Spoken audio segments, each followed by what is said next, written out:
And Dana, Tyler is off today. We begin with breaking news. No jail time for Officer Peter Liang, convicted of shooting and killing an unarmed man in a stairwell. Instead, Liang was sentenced to 5 years probation and 800 hours of community service. CBS 2's Liang was there when the sentence was announced. He's live in downtown Brooklyn with reaction for us. Lou. Yeah, the Brooklyn DA had already recommended no jail time for the former rookie cop, but the judge went even further, as you mentioned, reducing the charge from manslaughter to criminally negligent homicide. For many of the demonstrators outside the courthouse here on the street, that fell far short of justice.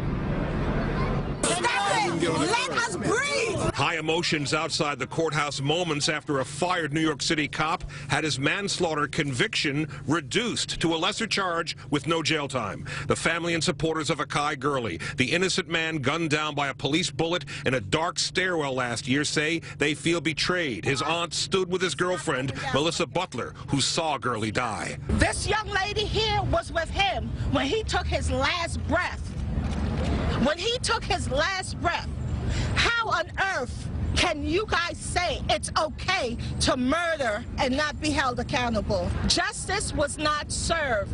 But don't worry, what goes around comes around. A jury convicted Peter Liang of manslaughter in February for the accidental shooting at Brooklyn's Pink Houses, a violation of police procedure to even have his gun out with no threat present. Liang apologized just before the sentence was handed down. I apologize to this public and to the media.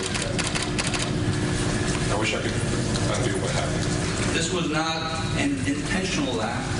This was an act of criminal negligence. And as such, I find that incarceration is not necessary.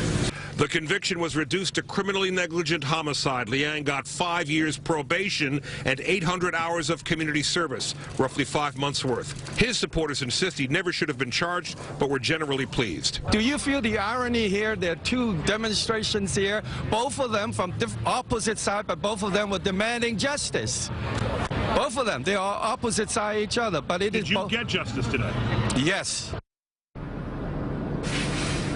DA Ken Thompson says he will appeal the judge's decision to reduce that conviction, the charge there, to criminally negligent homicide, at which point the judge would have to revisit the sentence he pronounced today. We're live in downtown Brooklyn. Liang, CBS 2 News. Okay, Lou, thank you. Now